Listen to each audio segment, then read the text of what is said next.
Dobrodošlicu vam želim na još jednu sesiju na temu granica i ograničenja, što je centralna tema trećeg internacionalnog festivala književnosti Bookstan, a koju je osmislio naš ovogodišnji kurator i Bajlukov autor, gospodin Keulemans, i koji nas je počastio ne samo vlastitim dolaskom i angažmanom, već odabirom izuzetne delegacije belgijskih i holandskih autora i autorica, a danas ćemo imati priliku da razgovaramo sa izvrsnom reprezentacijom upravo predstavnika i predstavnica ove dvije zemlje, te jednog francuskog učesnika, naravno uz učešće bosansko-hercegovačkog predstavnika.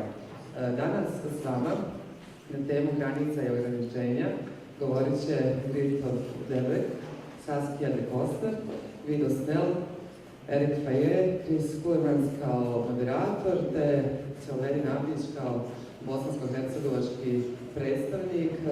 Svi oni djelomično baštine isto iskustvo koje podrazumijeva i književni angažman, i novinarski, kolumnistički, esejistički, a zapravo povezuje ih činjenica da su svi vrlo angažovani u vlastitom radu, bez obzira da li je on vezan za onaj književni segment ili žurnalistički.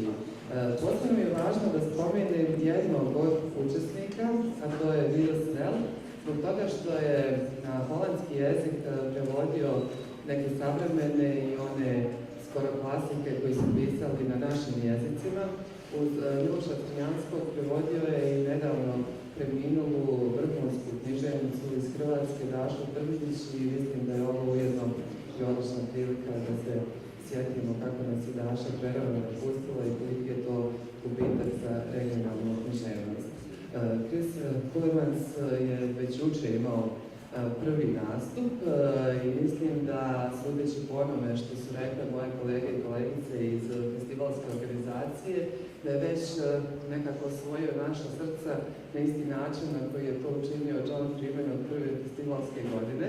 Keulemans je 1994. godine prvi put bio u Sarajevu zahvaljujući festivalu MES i od tada je vrlo involviran u sve ono što je naša nerijetko nesretna bosansko-hercegovačka zbilja.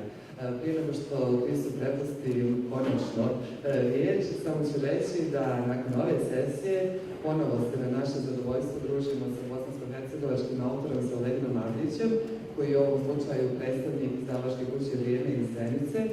SELVEDIN AVDIĆ će biti u našem današnjem programu, kojim se malo okrenuo u 19:30. Prije toga, u 18 sati, na istom mjestu se družimo sa Frankom Westermanom, s kojim će razgovarati Nenad Razlagović. Sesiju sa SELVEDINom moderira Marko Tomaš, a u 21 sat na Akademiji likovnih umjetnosti također bit će razgovor sa Miljenkom Jergovićem, koji će moderirati Gorčin Stojanović. Nadam se da ćete biti do kraja ovog intenzivnog dana s nama. Hvala vam na dolasku. Kris. Hvala lijepa, Kristina. Thank you for this introduction, and thank you for making jokes about me, which I cannot understand. And welcome, everybody. So I'm Keulemans. I'm happy to see you here. I'm happy that we're joined by the ambassadors of France, soyez le bienvenu à vous, and the ambassador of the Netherlands, who is out for a second on pressing business. But we're in high company, and we have some world-class writers here.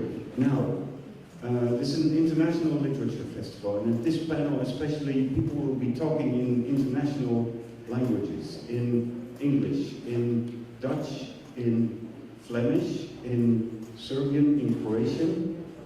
So unless you speak all of these languages, the earphones with the excellent simultaneous translation are being distributed now by the good people of the Bookstan team. So slowly but surely you'll get your earphones and you'll be able to follow everything.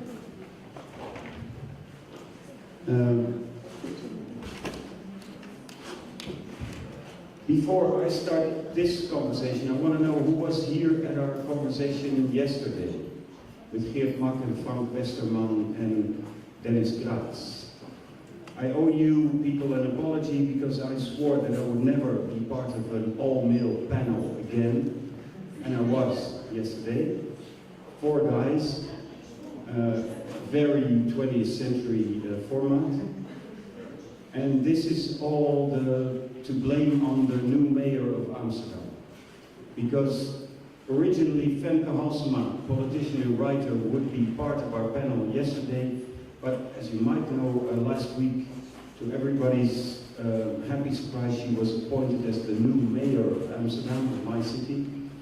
I'm very proud of that, and that was the reason why she had to send an email to Bookstan apologizing for not being able here and wishing us good luck with the all-male panel.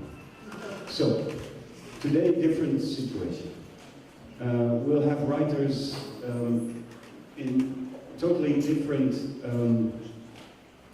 spectrum of styles, languages, stories, and I will invite them up here one by one. Each of them will read a short text from his or her books, and if you need a translation, the translation will be in your ear. After that, there's time for a few questions, and then I will ask the next writer on stage. They're all sitting here on the first row, except for Guido's now. And finally, you will see the whole panorama of imagination here on stage at Bookstan. This session is part of the Borders and Boundaries theme throughout Bookstan Festival, as it was curated by Geert Mak, the writer who opened the festival last night in a beautiful conversation with John Freeman. Geert Mak designed this program to be about trespassers, people who cross boundaries when it's not really allowed or totally illegal. So he says the focus of this afternoon is on the power of literature. Authors often function as trespassers who widen horizons, change perspectives, and alter debates.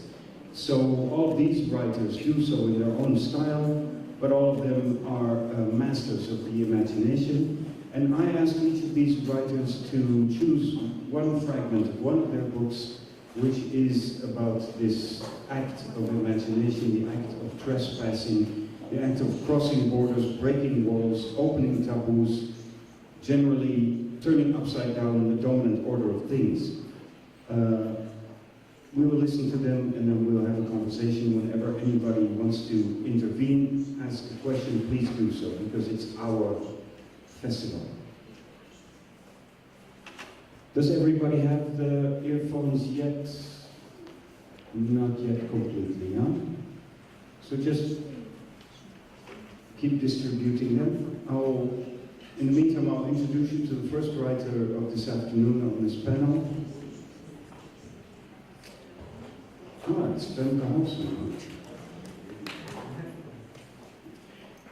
ÉRIC FAYE is here. Under your applause, he will join me on stage.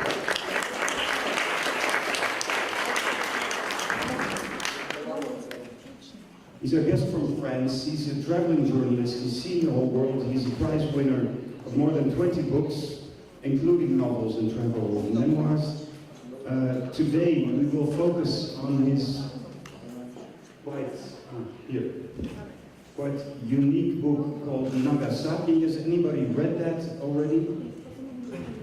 Okay, you will after you hear this. So you can find this book also in Croatian or in Serbian. Right. So it's available in English, Croatian, Serbian, and French.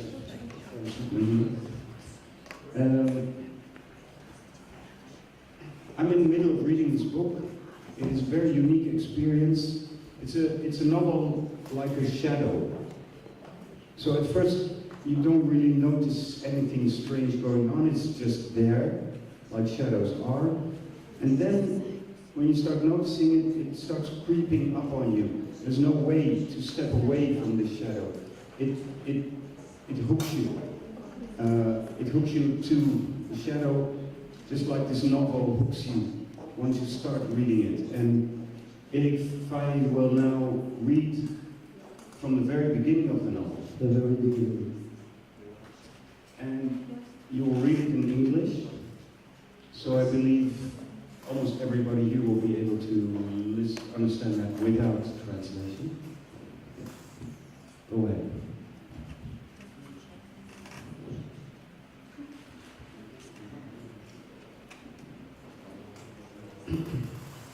Imagine a man in his 50s, disappointed to have reached middle age so quickly and brutally, residing in his modest house in a suburb of Nagasaki, with very steep streets.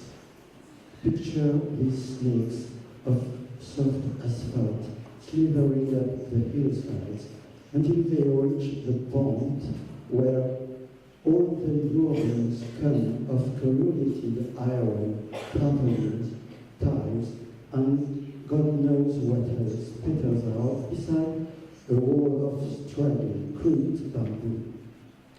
That is where I live. Who am I? Without wishing to overstate matters, I don't amount to much. As a single man, I cultivate certain habits which keep me out of trouble and allow me to tell myself I have at least some redeeming features.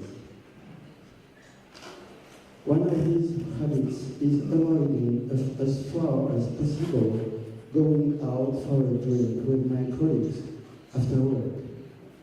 I like to have time to myself at home before eating dinner at a reasonable hour, never later than 6:30 p.m.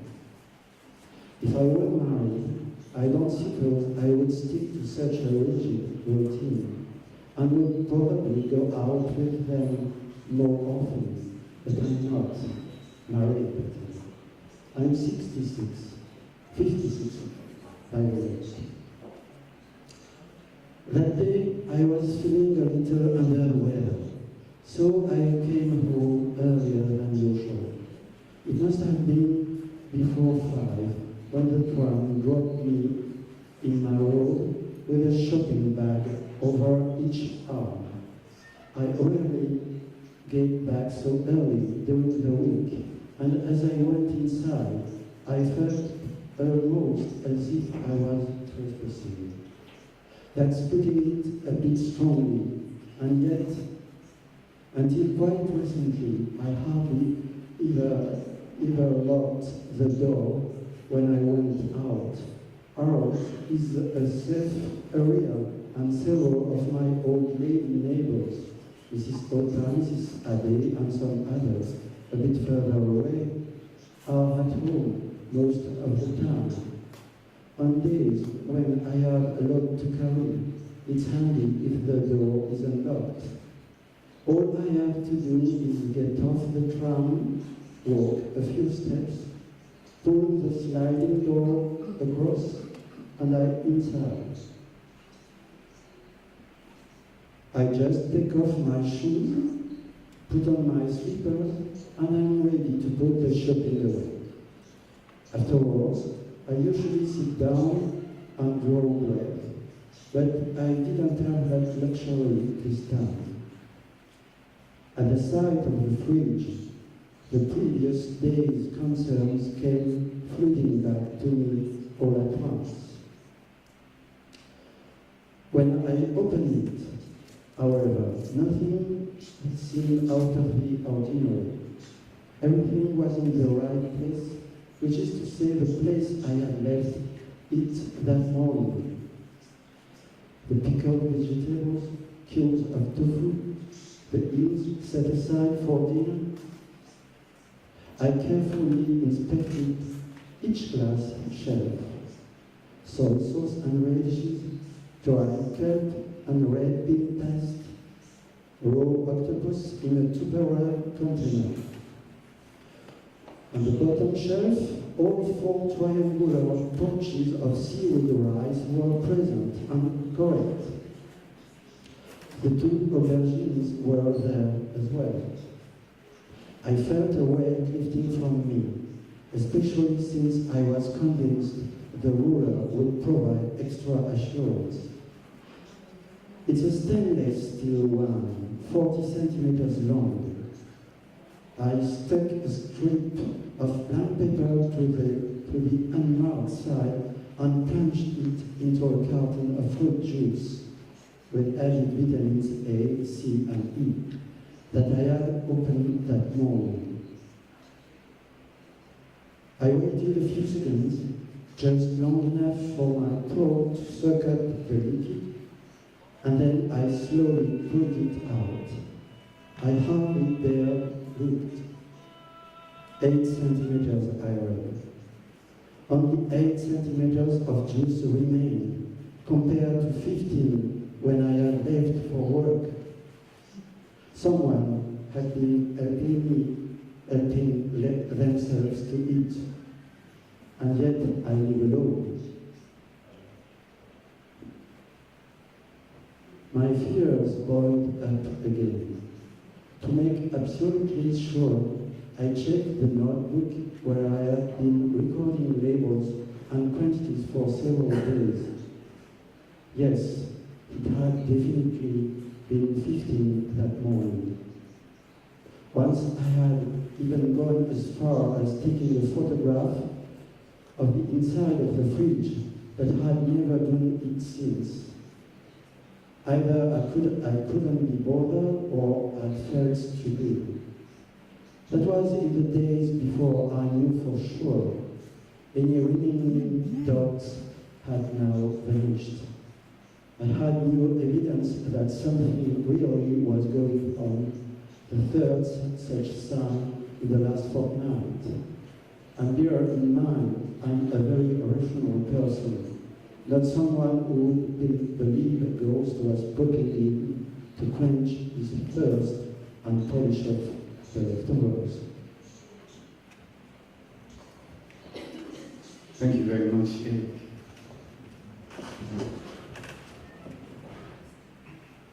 This book starts so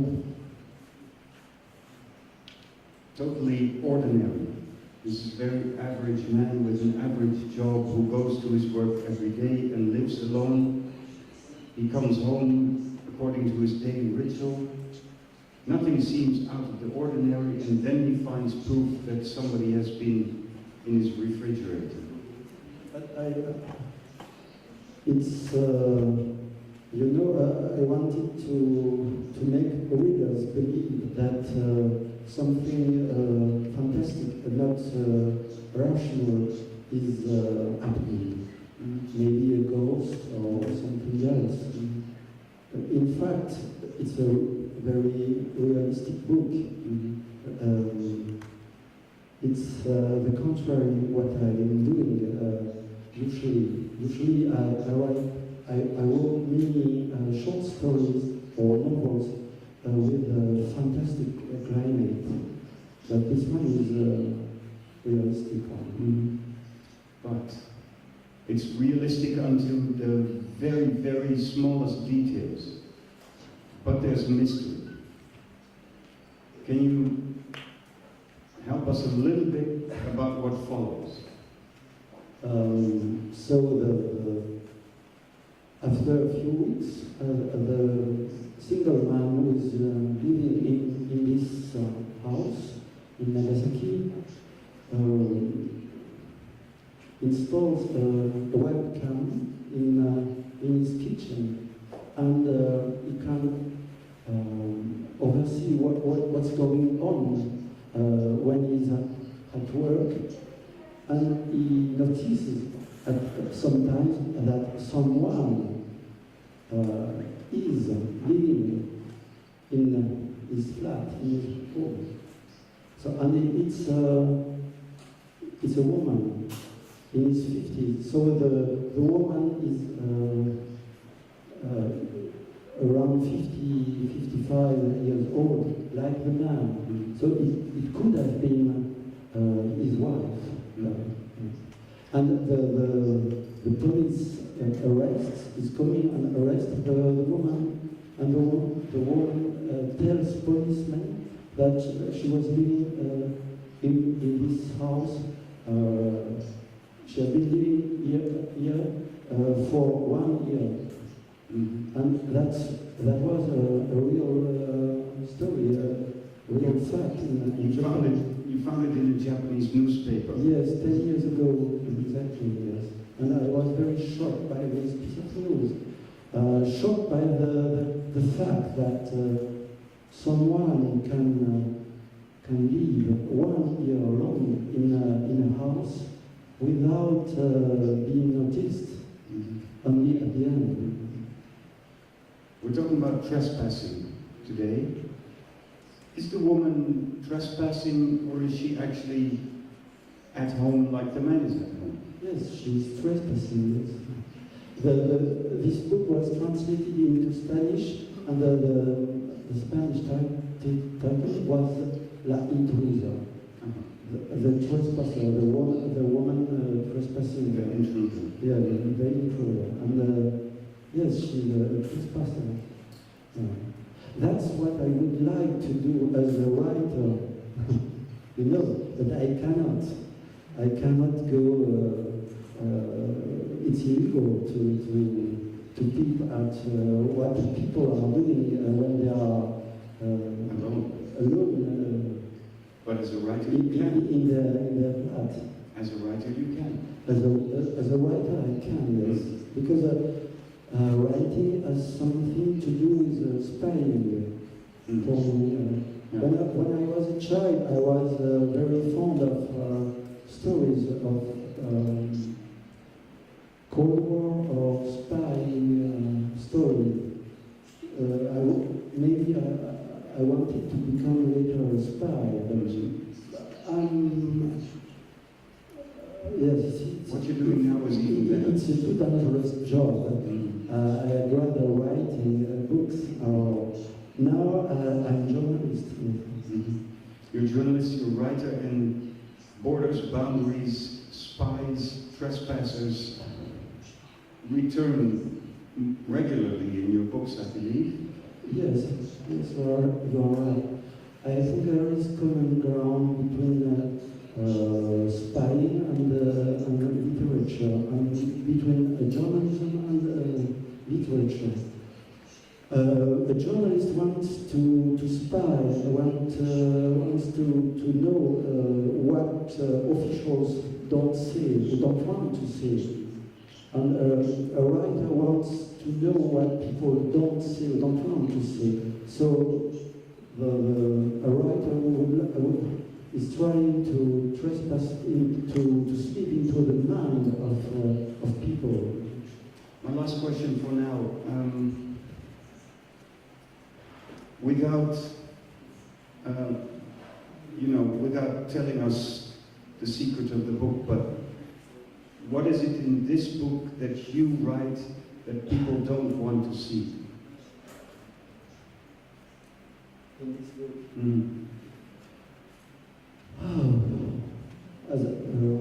As far as this single man is concerned, I think he doesn't want to see that the reality of his life. The life of a modern man, of a very efficient man, a salary man, as we say in Japanese, who wages a very lonely life in a big city in Japan. And he doesn't want to see that. And this woman will help my single man to notice the reality of his life. I want, in fact, this short novel is a book about loneliness. Yes. More about two kinds of loneliness. The man chooses is to be alone, to live alone, and the woman. I don't want to explain the whole book, but the woman didn't choose to live so alone. Loneliness is something we will be hearing about more this afternoon. For now, thank you very much, ÉRIC. Please stay with us.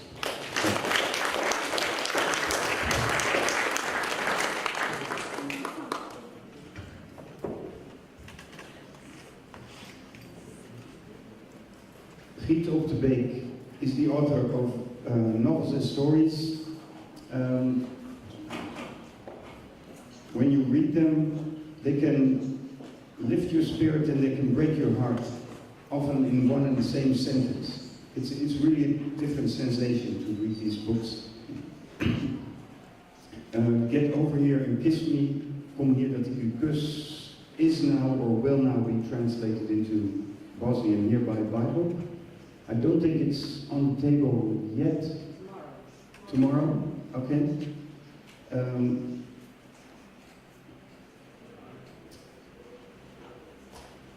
While I was reading this book, I wrote down, GRIET op de BEECK has a sensitive but unflinching eye for the imperfection of all the ways we try to approach each other. The dance between the way we want to be and the way others want us to be. It's a dance we dance forever. And somewhere in the book she asks, can we be more to each other than the answer to each other's pain? Get Over Here and Kiss Me has been wildly successful in Belgium and the Netherlands. It is a book you will read either in Bosnian or English or Dutch if you like. And GRIET op de BEECK is here to our great pleasure. Please give her a warm hand.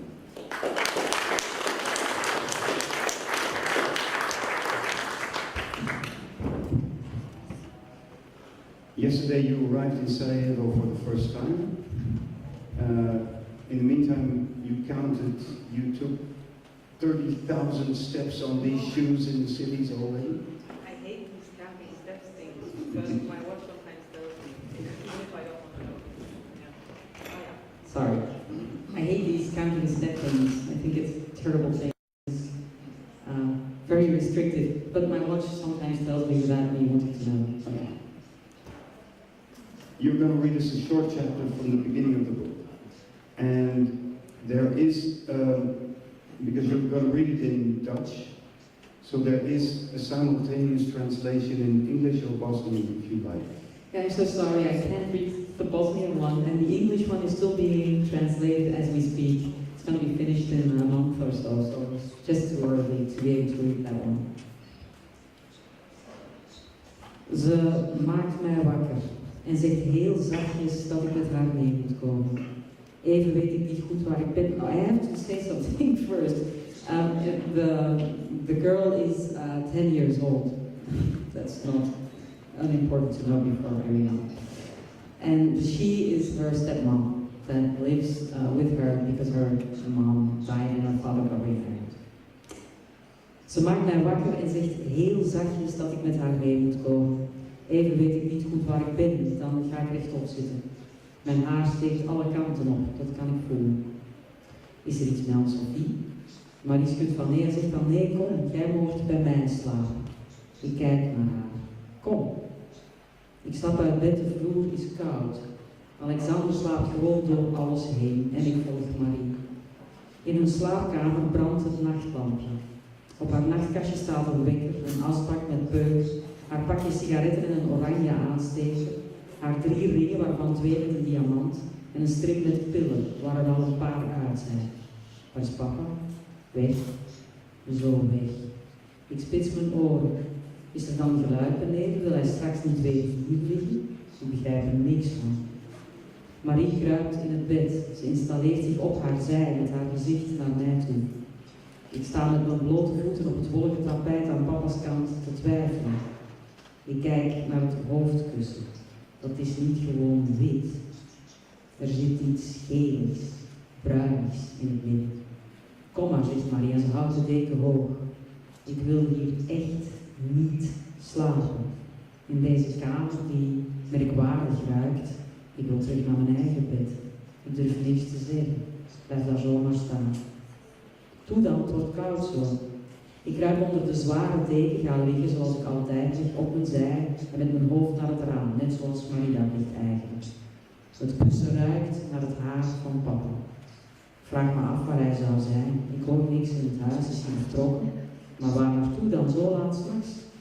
Hij zal toch niet voor altijd weg zijn? Dan knipt Marie het lampje uit en komt dicht tegen mij aangekropen. Ze ruikt naar slaapkleed en naar oksels. Dan legt ze haar arm boven de deken over mij heen. Ze klemt haar hart, vind ik. Ik twijfel of ik dat zal zeggen. Ik ga nooit kunnen slapen zo. Maar Marie zag er zo verdrietig uit, dus ik blijf maar zwijgen.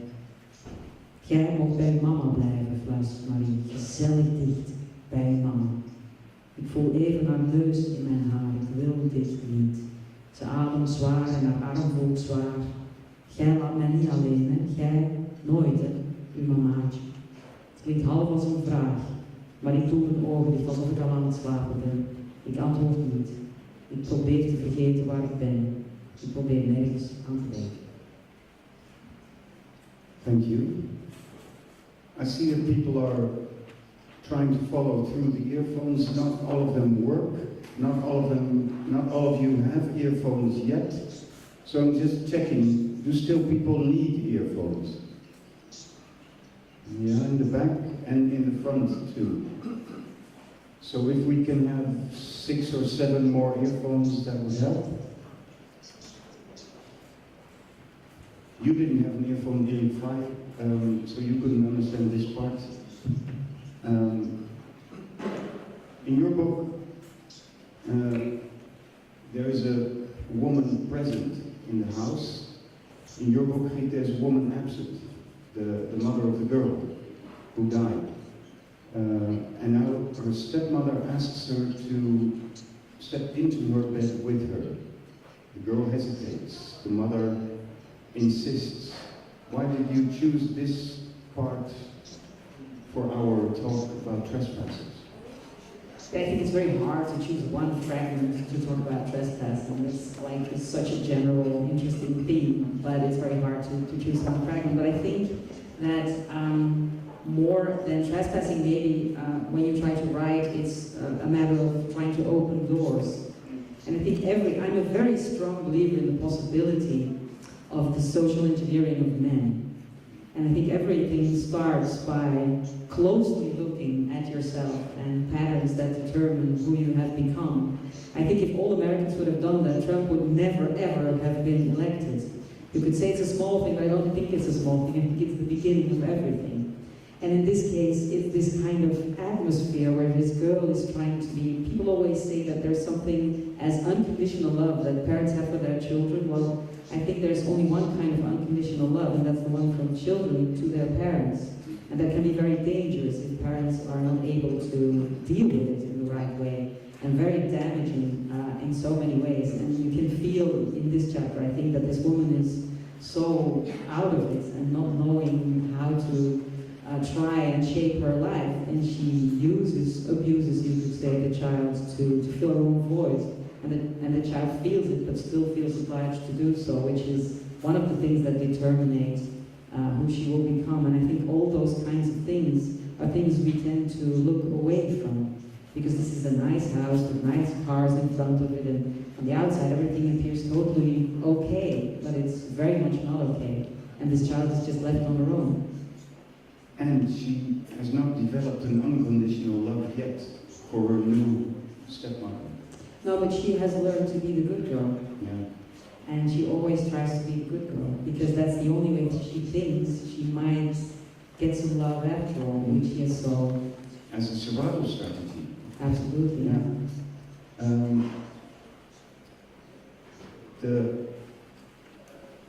You started out by saying you believe strongly in human engineering, but you're also a very good observer of how people are sometimes unable to develop themselves in the way they want to.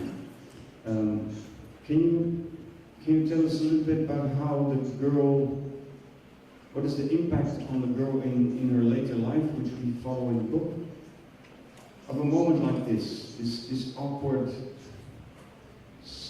attempt by her stepmother to draw her closer and her incapability of refusing that request? How does it shape her afterwards? Yeah, I think she's very much determined by the idea that she's not worth loving for who she is, but only for what she does for other people.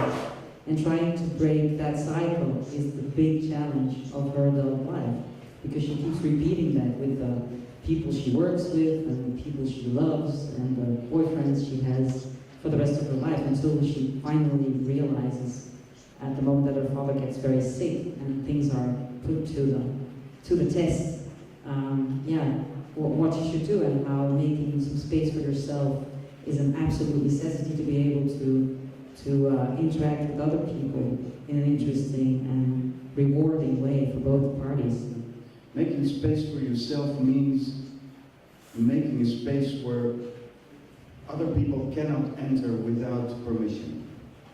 Yeah, that's an interesting way of putting it. Absolutely. I think we are all scared to be egoistic or to just choose for ourselves too much. But I think we need to do that first, to be able to be generous towards others. And that's for many of us, I think, a very big challenge.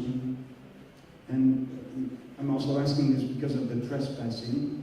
I like that word, trespassers, because there's a kind of threat underneath that word. And anybody who enters your space without permission can be that kind of threat. Yeah, absolutely. I think in dysfunctional families, I hate the word dysfunctional families, because dysfunctional families are the most functional of all. You have a very clear position and you have to stay in that exact field and do what you're supposed to do.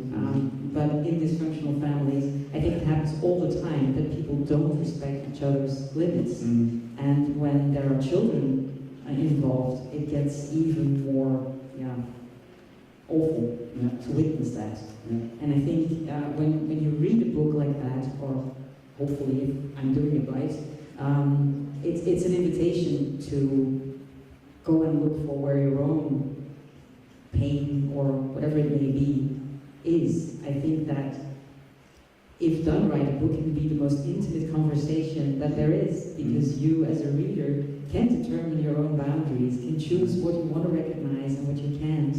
And just because of that idea, I think you might be seduced to feel deeper and think farther than you might do in everyday life. Can I ask, Eric, if I can ask you one question to respond to this? Is your book also a conversation with the reader about these questions of intimacy and boundaries? Griet calls it, the book, if it works well, it is a conversation with the reader about these difficult questions. Do you look at writing that way too? You know, when I write a book, I never think of, I never really think about theory or I'm not at all analyzing my characters, my books. Actually, I don't know. Interesting. Because it's so interesting to this difference in approach. Because the way you describe it, you are out. You're inviting the reader for that conversation. I mean, I'm not thinking about readers when I'm writing the book. Then I'm just writing the book, and it's me and the world I'm trying to create. Yeah. But I've noticed in the years, the only few years that I've been a writer, I've received so many reactions from people who write me big, long emails about what reading the book did to them. And I started realizing what the power of a book can be. I was always optimistic about that, you know, literature won't change the world, but maybe every now and then one individual, which is already quite something. And now I've noticed, what it can actually enable with people. The courage to look at things that you've hidden away somewhere in some safe space where you don't have to look at it, but it's still there. And it starts really getting bigger and bigger if you don't look at it. And I really think that a book can do that, because there's no one there to judge you, there's no one there to ask anything of you. You decide. And that feeling of control that you never have in a conversation with a living person that is sitting there and that is judging you or asking things of you, yeah, I think that can bring about really powerful things, and that's beautiful in this hard, difficult world we live in. It is. Thank you. And let me move over here to introduce you to our next writer.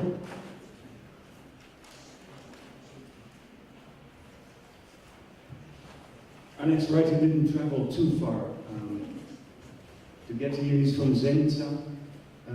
SELVEDIN AVDIĆ is a journalist. He's the editor of the online magazine Journal and the author of several books. I am reading 7 Terrors, but the book that is here is called SASKIA, A Drop of Joy, which is also going to be translated into English and appear beginning next year. 7 Terrors is one of the most terrifying post-war books from this region that I've ever read.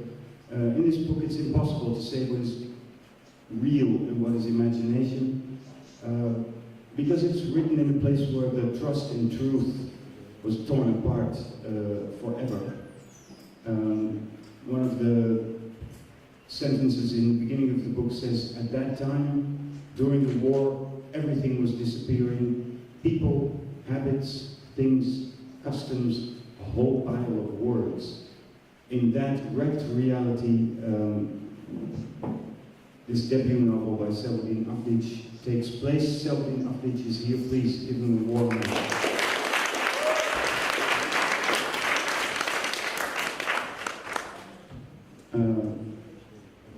Now I need a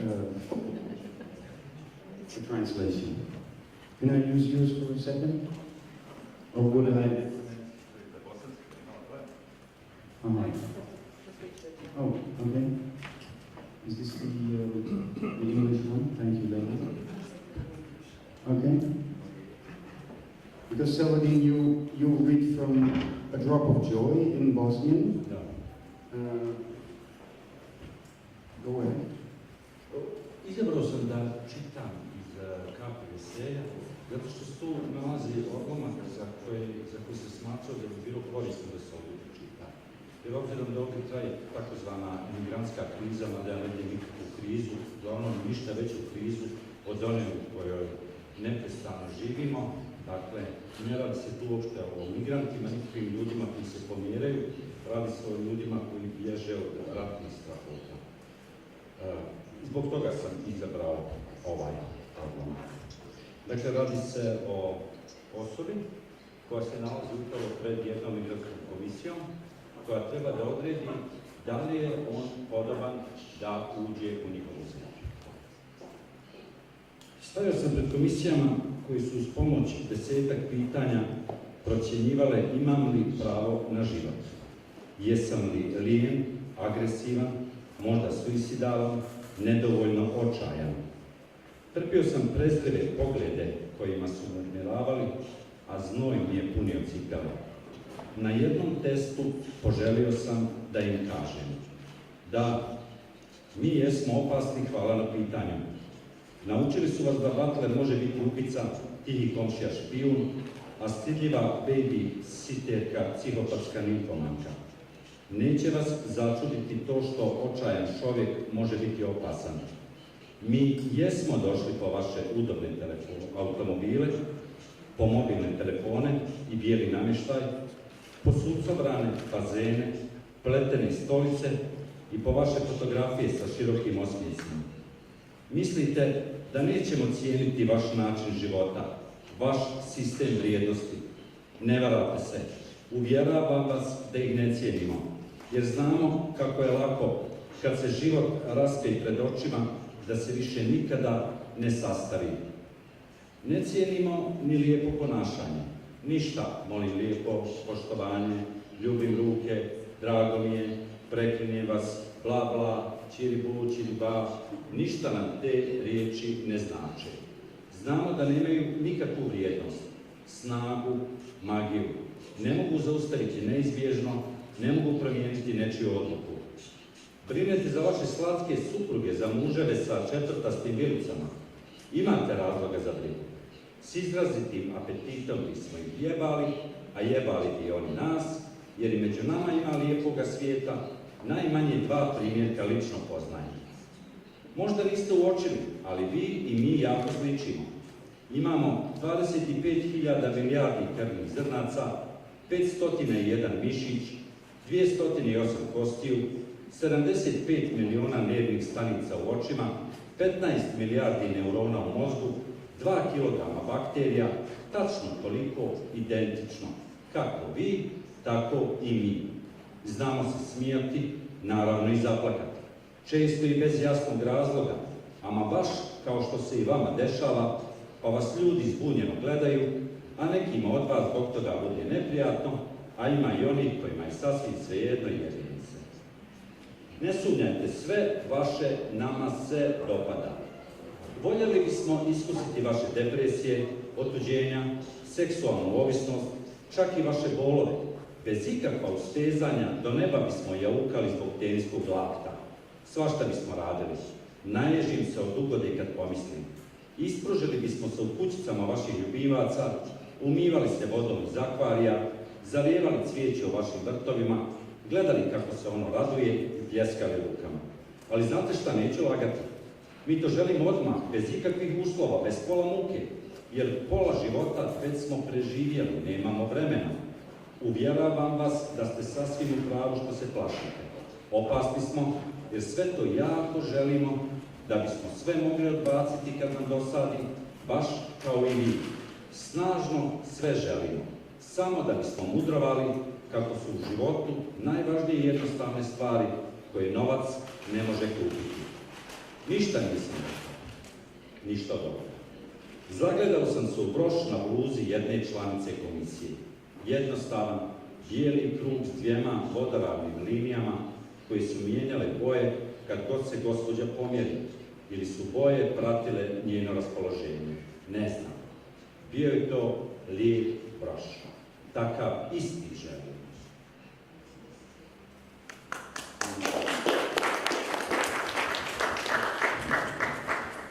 Thank you, sir. Can we do this in English? Ne, ja ću na bosansku. Really? Dovoljno sam rekao. Okay, now you're making me nervous. Ali razumijem vas, a da pamet. Yeah. Maybe somebody get another one because this one is a little bit on and off every now and then.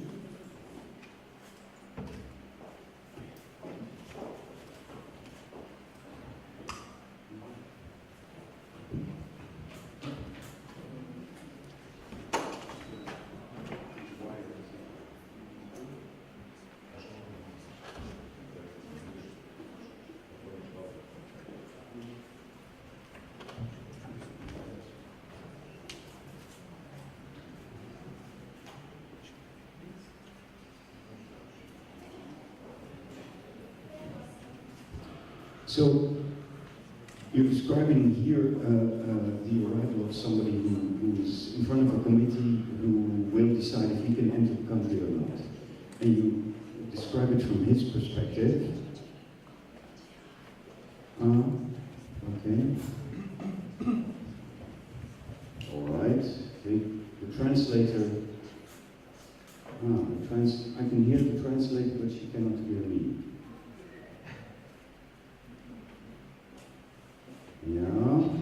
Yeah, okay, we're back. So, you're writing this from the perspective of the new new arrival. This person, the newcomer, he is not very humble and apologetic about his arrival. He's pretty confident and also pretty critical about people sitting in front of him. Can you tell me about him, about his attitude, his opinion? Nije on baš tako samopouzdan, znate. On je to želio da kaže. ali nije, nego se ponašao kao i svi ti očajnici kad dođu pred takve komisije koje odlučuju o njihovoj budućnosti, odgovaraju i na pitanje pretpostavljajući šta oni žele da čuju. Znate, po mom mišljenju, istorija civilizacije jeste istorija potrage za srećom. Mislim da svi imamo pravo da tražimo sreću, ali u današnjem svijetu uspostavljen je taj vrlo okrutan lanac prehrane u kojem se podrazumijeva da neki mogu da imaju sve, a neki trebaju da budu zadovoljni sa malim. Znate, čitao sam u novinama kada recimo govore za migrante, za koje ja i dalje insistiram da im je pravi naziv za njih bi morao biti izbjeglice, uočavaju da oni imaju moderne patike, moderne telefone. Svi od njih očekuju da budu otrcani, očajni, poluludi u toj svojoj potrazi za srećom. Ja ne vidim nikakvog razloga zašto bi neka nesretnik iz Sirije ne bi želeo istu količinu sreće kao što ima recimo jedan Holanđan. Zašto on ne bi mogao da ima najmoderniji telefon i bazen i zašto se podrazumijeva da on tako nešto mora da stekne samo s teškom mukom, prilagođavajući se maksimalno na ovoj sredini. Naravno, taj moj junak to nije rekao. Da je on rekao ovo što sam ja pročitao, on sigurno ne bi ušao u tu zemlju. On je rekao ono što se očekuje od njega. A od njega se očekuje da kaže da će biti ponizan, vrijedan i da će sve što želi morati da stekne jako teškim radom. Ukoliko ne tokom njegove generacije, onda možda treća generacija njegove djece. You're referring here to a conversation we had yesterday as well about the newcomers and the refugees in Europe and right now here in Bosnia too. And you're referring to the, let's say, the society or the dominant order who says you're not a refugee, you're just an economic migrant and you don't deserve to be here. And if you're a refugee, you don't deserve to have a smartphone.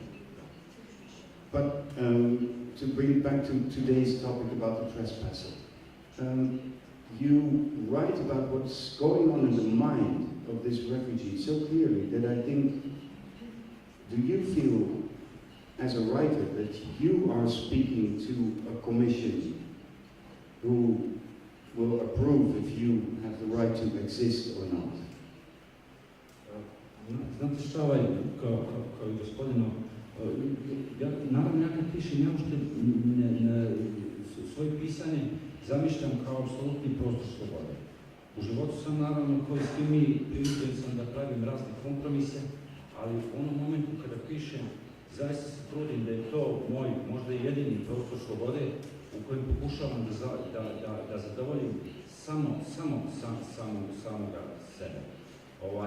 Ovaj odlomak je samo dio te jedne priče kojim sam ja pokušavao da govorim što je moja obsesivna tema o ljudima o duhovima koji postaju ljudi, o zvijerima koji glume da su ljudi i o običnim ljudima koji postaju duhovi, ili ti nevidljivi ljudi.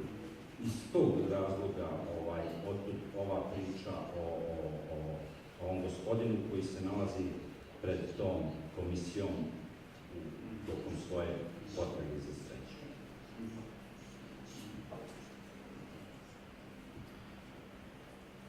Just now, in FAYE, we read a fragment about an invisible intruder into the safe space of his house, of the protagonist's house. GRIET op de Beek tells the story of a girl who grows up with an absent mother. She died, but invisibly she's still very present. You talk about the safe space where you write, and before this program when we met, you described the writer in Bosnia as an invisible person. Why is the writer here an invisible person? Pa znate šta, ja dugo sam ovdje, cijelo vrijeme, evo i osjedio sam očekujući da se nešto promijeni. Znate, ovdje se jednostavno, apsolutno se, ovdje se ništa ne mijenja u Bosni već godina. Nama se samo čini da se stvari mijenjaju. Ja sam na jednom tom mjestu opisao, pa ću biti toliko bezobrazan citirati samog sebe. To je kao onaj osjećaj kad sjedite u autobusu i vozilo pored vas počne da se kreće, vama se čini da se i vi krećete. Ne, jednostavno godinama sjedite u mjestu. I to nije nimalo slučajno. Znate, mi imamo ovdje vrlo živopisne političare. I puni smo viceva za njih, način na koji se one oblače, kako se ponašaju, ovako i onako. I u najmanju ruku tretiramo ih kao maloumnike. Ali ja sam odnedavno shvatio da nisu oni maloumnici nego mi, jer ja sam odnedavno shvatio da su oni mnogo pametniji nego što mi mislimo. U jednoj televizijskoj emisiji gledao sam dva političara koji su se hvalili kako godinama uspijevaju da zaustave jako bitne zakone za ovu zemlju. Zakone od kojih ovisi budućnost nas i naše djece, od kojih ovisi budućnost nekoliko generacija. Oni su imali vrlo dobronamjernog televizijskog voditelja i oni su se u tako nekoj opuštenoj atmosferi smješkali su se i govorili su kao zaustavili smo te zakone 5 godina, onda ovaj kaže hoćeš da se kladimo, zaustavit ćemo ih još 7 godina. I smijali su se cijelo vrijeme. I tada je meni palo na pamet da se u stvari tu radi o jednom planu, dakle o planu u kojem zadržavamo ovaj status quo, u kojem se, što se tiče mene i tog običnog naroda, ništa ne dešava. Samo političari pretvaraju ovu zemlju u rani stadij feudalizma. Glasovi pisaca, umjetnika, intelektualaca, oni se ne čuju. Nimalo slučajno, političari su napravili jedan takav nivo buke u kojem svi isto govorimo. Znate, sad kad bi se ovdje bilo koji političar, oni govore kao i ja. Svi oni imaju iste programe. Zaštita manjina, prava žena. Znate, samo što ne lažu. Mislim da se razumijem, a ja trudim se da govorim isto. I dakle, uspostavili su jednu takvu buku da se najjasnije čuju oni koji su najglasniji i oni koji govore takozvane fundamentalne istine, pojednostavljenja. Znate on recimo kaže ovo je moje i ja to ne dam, a ja treba da mu se suprotstavim sa etikom, s moralom, to nije baš atraktivno za narod. I zbog toga kažem da mi pisci, evo, recimo moj glas se ne čuje. Znate, bizarna je situacija, ja sam jučer čitao u novinama, naši studenti Sarajevskog univerziteta su predložili kodeks ponašanja i oblačenja. Namjesto da studenti Sarajevskog univerziteta krše kodekse ponašanja i oblačenja, oni su predložili to. I gledam jedini glasovi koji se bune, profesori se bune protiv kodeksa. Dakle, prišla bizarna situacija, jel da? Ja se sad plašim da ako imamo takvu jednu konzervativnu generaciju studenta, oni će morat, znate, da prođu kroz tu jednu fazu eksperimentiranja s drogama, sa seksom. Ja se plašim da će to početi da radi sa 60 godina kad budu premijeri i ministri.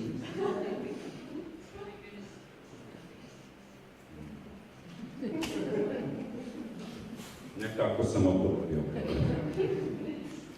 Keep on writing, SELVEDIN, please. Hvala.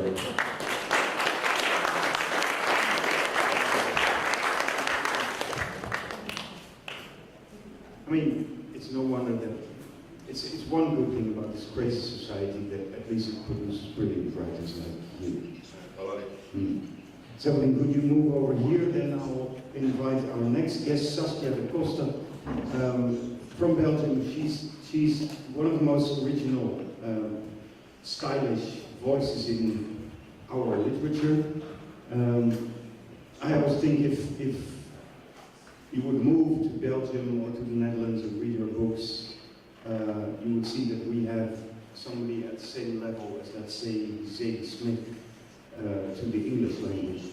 And in your book, We and Me, which is now also translated into English, just like we discussed before, she describes the family home as a very lonely place. It's a novel that spans 3 decades. It's about a mother, father, a daughter, and a grandmother. And it's really only Saskia de Costa's style that keeps you from killing yourself when you're reading about all the pent-up, frustrated, going nowhere dreams and fears of this family. So I'm very happy, Saskia de Costa, that you can be here.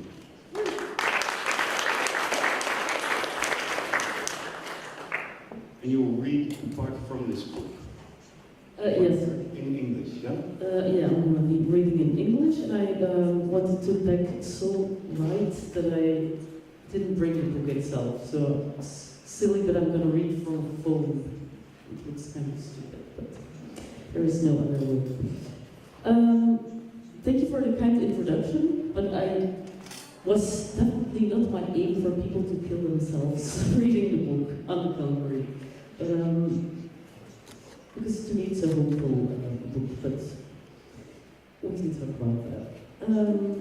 So I'm just going to read a little excerpt where the grandmother, she has lived through a lot, and she is considered to be some kind of typically Flemish, old-fashioned grandmother. Lived through the war. She's like a stone, so she doesn't say anything. When she says something, it goes a bit like this. So in this scene, she has just heard that she became a grandmother, so it should be a joyous occasion. Her first remark is, "Good gracious, that child is as cross-eyed as an otter. That's going to give you plenty to laugh about, I can see that right now. Just start her off with her knife on the left and her fork on the right." She holds the photo of the baby an inch from her left eye. Say, "Are there 6 toes on that foot?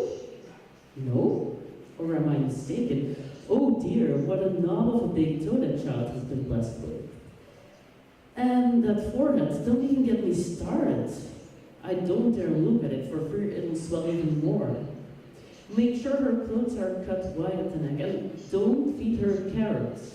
She's already as yellow as banana. Well, you can't call her pretty, can you, such a tiny baby? Don't look so disagreeable. Tiny babies are never pretty, that's all I'll say. There is no stopping her. She maps out the entire naked little body based on defects and curses and deformities. So that's how she presents herself to her loving family, and this is another part from when she is in the bathroom, so the smallest space in the house, and she's very private, and she opens up herself to God. So, and the year is 1990. Hello, Lord. Good morning. It's been a long time, God, but I'm back. Let me begin by congratulating you on your amazing victory in East Germany. I heard on the radio that the Christians there had a huge win in the elections. Thank you for this thing. I just drank my coffee, so things ought to go well here. It seems like I only come to you when I want to ask for something, or when I have problems, or when I want something else. I realize that. Just look at me sitting here, 84 years old. It's already so hard just keeping my eyes open every day that I never get around to the rest. I really believe in you, Lord, even though you don't hear much from me. I want to be clear about that. The fact that I'm here talking to you right now is proof enough. I have something to ask you, something serious this time. I know I've often bothered you with rights, far too often, looking back on it. At the time when I was 14 and I had a home economics exam, for instance, it wasn't proper for me to ask for your help, God. You would have been quite right not to help me. And I didn't even need your help anyway. Such a simple exam. I had the best grade in the whole class, the best of 41 girls. I can still remember how nervous I was the day before the exam. As soon as I saw the questions, I knew piece of cake. I also knew that I would never be allowed to go any further in school. That's how smart I was. I'm not stupid, you know. How else could I have had such smart children? Thank you for that, God. Yeah, I'm boring you with frights. I don't want to rob you of your precious time. You're too busy to listen to a love letter. Imagine if everyone came to you with every little fright they had. No, it's impossible. You can't work that way. I'll get right to the point, God.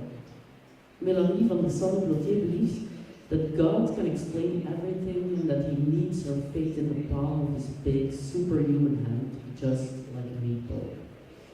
He has the last word, although he tends to keep his mouth shut. For years, he was silent about the death of her son Alain, who died too young, and her beloved husband André.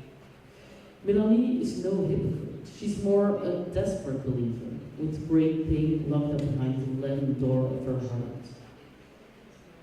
It's a grey Wednesday morning in 1990, only a few months after the Berlin Wall came down 500 miles farther to the east, a few weeks after Gloria Estefan was released from the hospital across the ocean after her accident, and a couple of days after the enormous Hubble telescope found its place in the universe in order to look down on Earth, and Melanie is sitting on a toilet in the smallest room in the house.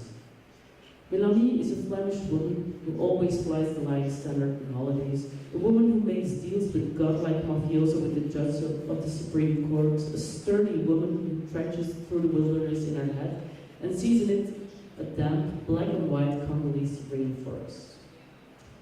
Almighty God, now you really have to help me. It's an emergency, and between you and me, you haven't been all that helpful so far.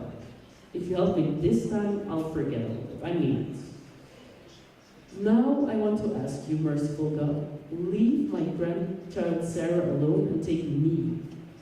You know that I'm very grateful for the life I've had, at least for a little part of it. Spare Sarah and take me. I just want to ask you in a friendly way, please, to keep my request in mind. Thank you for your attention, dear God. And if I might add one more thing, in the end, it's just in your best interest as well. If fate visits us one more time, I swear I won't believe in you anymore.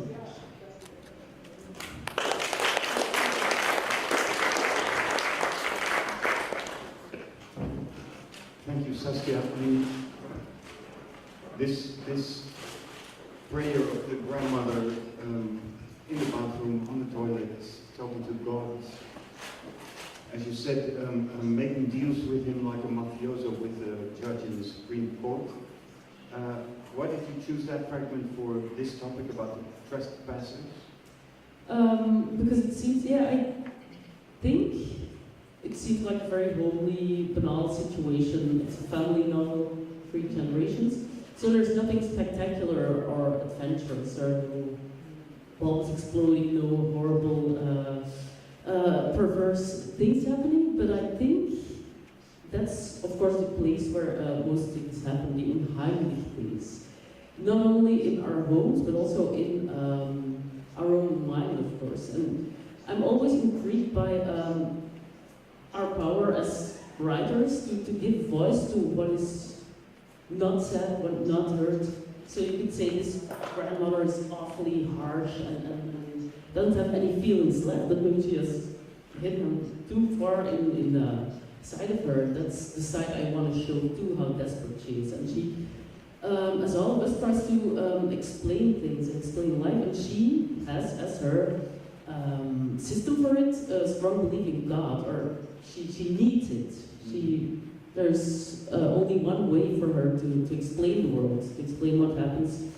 And I wanted to show also in We and Me, in this novel, how that changes, how we are always looking for a truth, an explanation. And now you can see, so in the novel there is this fear of Sarah, the main character, that she will also have this depression gene. But I think now our belief system is more genetics. We really like to believe that there was a God, religion.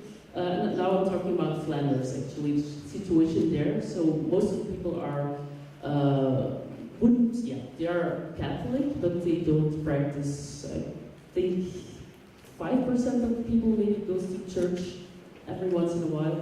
So it's something we have abandoned. But now we try to explain everything scientifically, genetically, and I'm just intrigued by this change, but also the you could call it some kind of trespassing every time a new generation takes over and changes a kind of system or brings new elements into it. Because every new generation, let's say, breaks the rules of the generation before.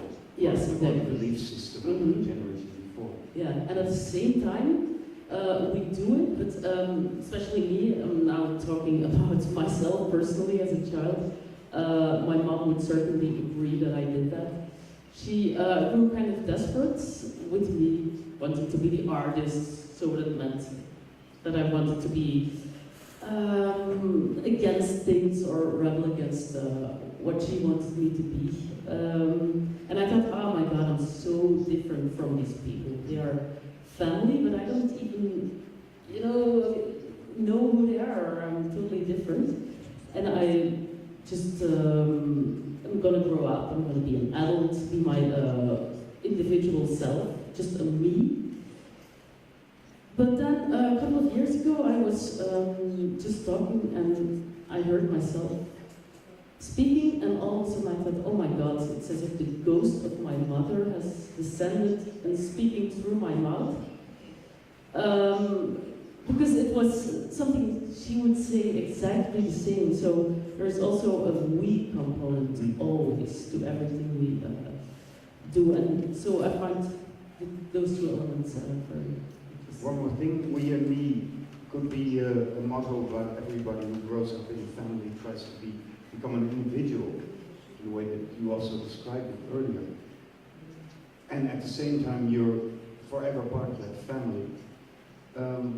Many readers here in Bosnia, I believe, will recognize that in your book, because family is such a strong thing in this society. That's maybe the one place where you can feel at home and safe, but it is also the place that captures you and that imprisons you. Tell us a little bit from the book or your own experience. What is the way out of this double bind? Well, no, if I'm gonna say this, it may sound too negative. There is no way out. But I think that's a good thing too, because it's this paradox. So in We and Me, Sarah, the main character, is confronted with this question: should I have children or not? Because I'm genetically predisposed. I probably will. Chance that my child will be depressed is pretty high. And then, so you could say, logically speaking, it's not a good idea. If you want to escape your family, you go away as far away from them as possible, but that's never a good plan, I think. Or at least that's my experience. If you try to go move thousands of kilometers away, it's all in mind. But Sarah chooses to have a child. And she is very conscious of the fact that it may very well be depressed or not. But as I said, to me, it's a hopeful novel. It's more a plea for free will, and that you have the power to change it. Because I don't believe, in this system where we try to explain everything genetically and bring it down to, well, you are made up of these elements, and that's your sum, and that's not how it works. And I have a son who is biologically not my son, but he is my son. So there is a whole environment, a whole, it takes a village to raise a child and to make your own family. That's the big question. So at the beginning you said there's no way out, at the end you're saying there's many ways out. Yeah. As long as you choose, as long as you... And as you're, I think you have to be very conscious of things you're repeating, and it's not bad, but there is this typical joke where one girl bakes a sausage, and but before she does it, she cuts off parts. And she says, yeah, I do it because my mom does it. And then, but why does my mom do it?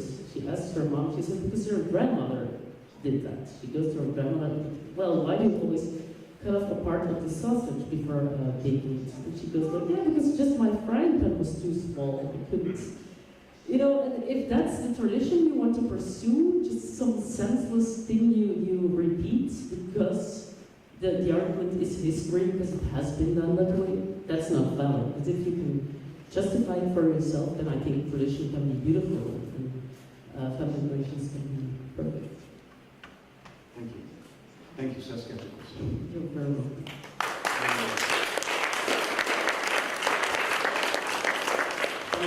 Finally, in this tour of Trespassers, Guido SNEL will join us on stage. And you may give him a round of applause.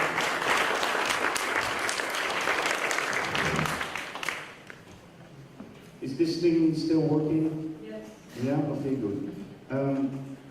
Who of you knows or reads the quintessential Yugoslav writer Danilo Kiš? No? At this table, not too many people. Guido SNEL is a writer of short stories and novels. He's assistant professor of European studies at the University of Amsterdam. He's a translator of many important literature from this region, from what we used to call the Serbo-Croatian language, and he's a kind of walking encyclopedia who includes all this knowledge into his literature. And the part of the story you're going to read now is about the mystery surrounding the funeral of the so-called last Yugoslav writer, Danilo Kiš. Go ahead. Chris, you always... And by the way, we have it in Dutch, and you're going to read it in Serbian translation. Serbian translation, yes. So you might need... and again, I apologize. we begin on page... Oh, well.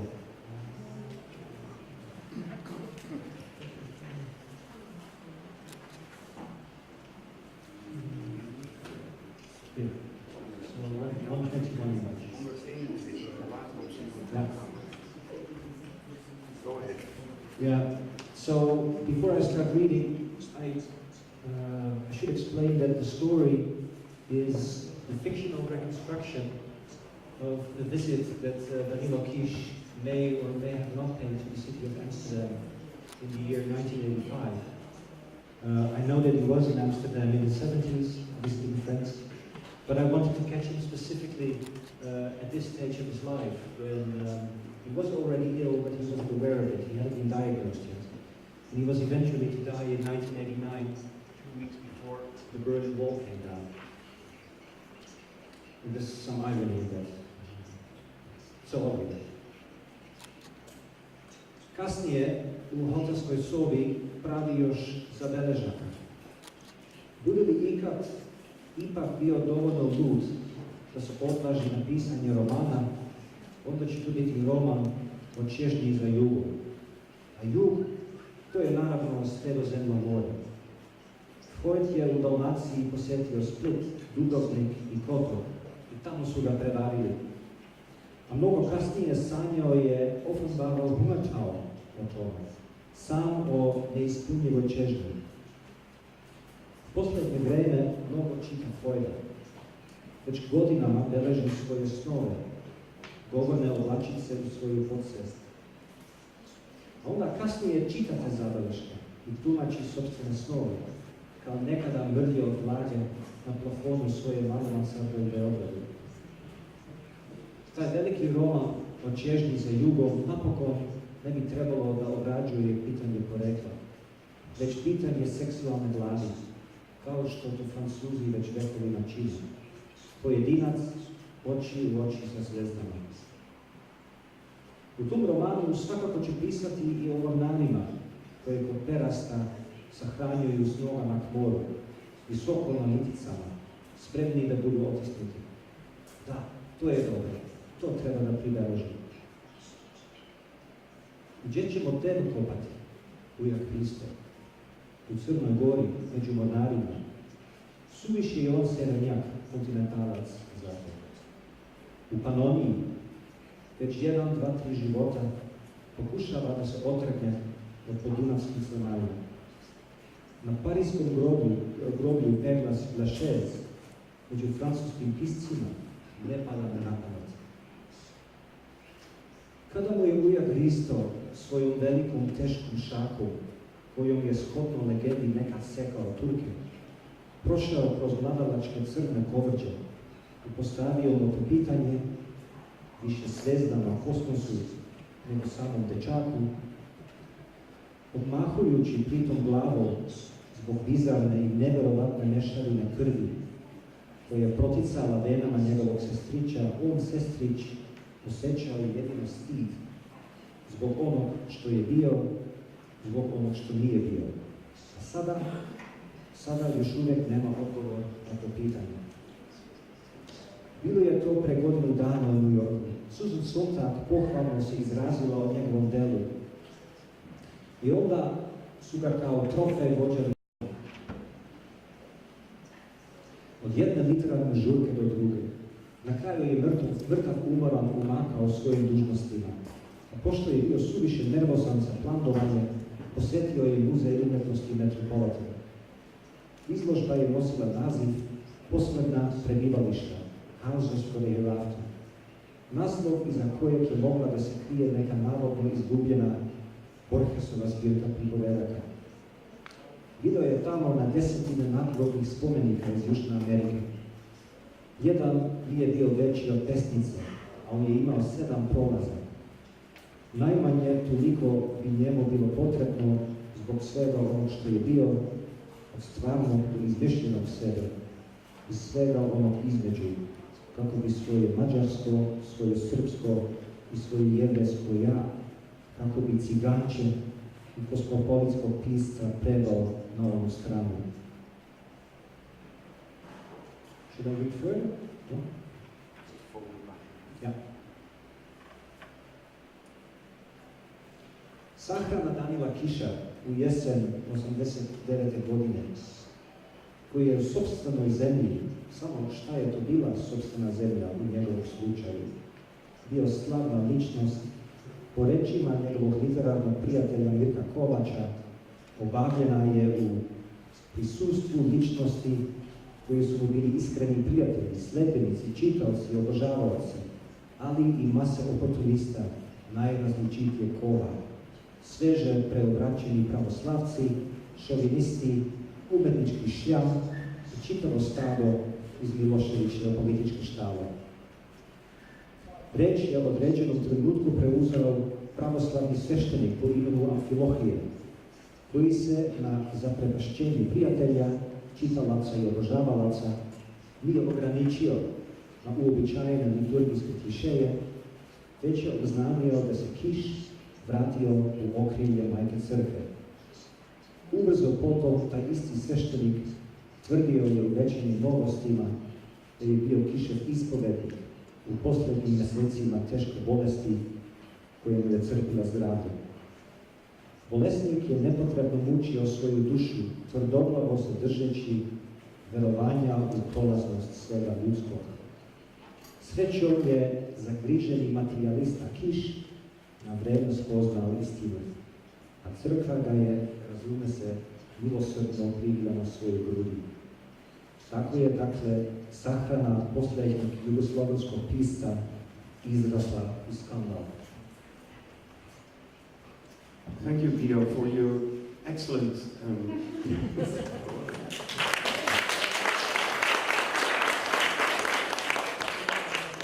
In the meantime, we've run out of time, not time enough to go further into this labyrinth of the story. So just one question for you. Why, as a writer, are you fascinated by Danilo Kiš, the writer? Well, you know, in the previous session, John Freeman was explaining how writers are, no, not writers themselves, but their books, when you are writing, how they are in conversation with other books. So it's not so much a matter of influence, because then you get into this discourse of, you know, killing your father or your mother as a writer, sort of the Harold Bloom thing.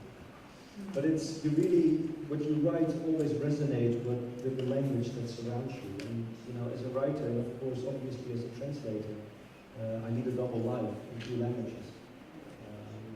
And the voice of Danilo Kish, and not just for me, I suppose, because I think, you know, if you look at the whole of the second half of the 20th century, I think his voice, and not just in this region, or in Europe, but on the stage of world literature, is a voice that is going to remain.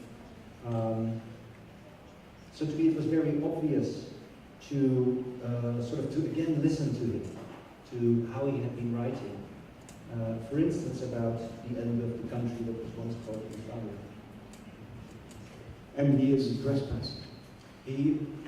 Well, to some extent, you know, his name was considered an oddity by some because, you know, his first name has a very sort of Orthodox Christian link to it. And his family name was the Magyarized, so the Hungarian version of Klein, the Jewish Central European surname. But he grew up in a country that he more or less considered his, and also the city Belgrade, where he came of age as a writer, at least in the 50s and the 60s, to some extent was his home. It was after the country started to rip itself apart that he became a trespasser. Much more to say about him, but there's no time. Yeah. Now, so we talked about spies, we talked about the safe places, we talked about the writer as somebody who can uncover truths in society, in family life, in politics that we don't want to hear. We talked about the invisible writer who we still need, otherwise we'll all just turn into I don't know, autocratic believers. We talked about belief systems that you inherit and try to replace by something else.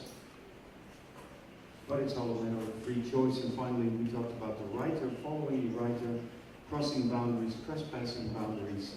I think it was an afternoon of imagination, of freedom, of secrets, and of, how do you say, resistance in a way. On a very small personal scale, on a larger political scale, I want to thank GRIET, ÉRIC, FAYE, SELVEDIN, AVDIĆ, GUIDO, SNEL, SASKIA, and our magnificent translator for this session. Thank you very much.